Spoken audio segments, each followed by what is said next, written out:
Hi, I'm Renee Schaefer. I'm trying to record this video again. I live in southwestern Kansas in the bustling metropolis of Jetmore.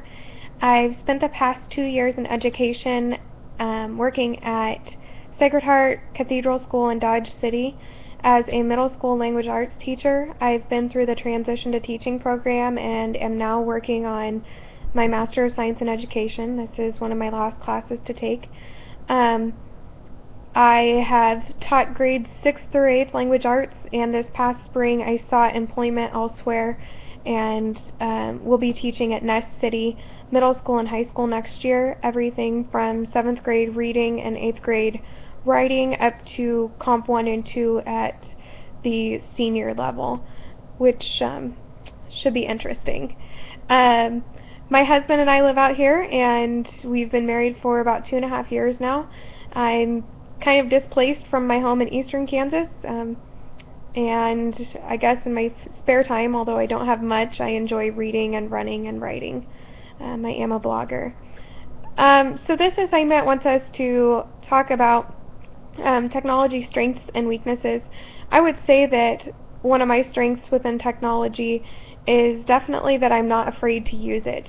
I grew up in the technology and information age, and so I feel very familiar with using various formats of technology as well as implementing those tools in my classroom. This past summer I had the opportunity to attend a Google Apps for Education Summit in Dallas, Texas, and learned a lot there. And I guess just for me the biggest thing is that I'm not afraid to use technology. In fact, I embrace it. One of my weaknesses then, on the other hand, would be that I sometimes get a little overexcited and I try so hard to implement technology that rather than focusing on a few different tools and getting my students super comfortable with those, I had a tendency to kind of overwhelm them in the past year by trying to use too many different tools. And I blame that on the fact that there are so many exciting different things out there to use.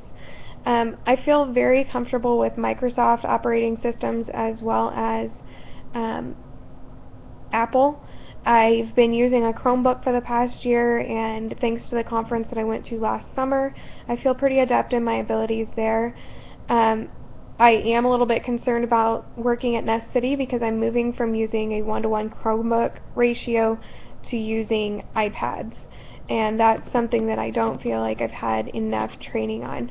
So I'm going to be looking for ways to improve my abilities there this summer as well.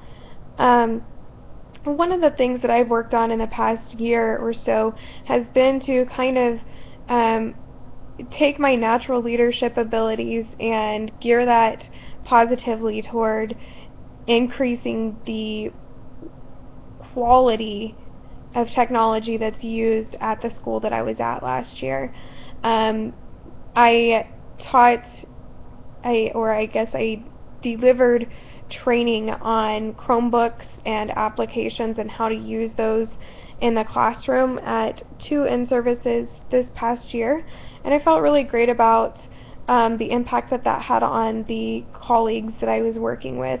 Many individuals were resistant to using technology. They had just gotten iPads and were frustrated by the switch to Chromebooks. They felt threatened by the new technology or even by the younger members of the staff and their ability to more easily navigate this technology. So I felt that my ability to kind of jump in and get my hands dirty there was a great asset to the school, and I think that something that my next school is going to need to do, just based off of what I know about them, is make sure that they continue to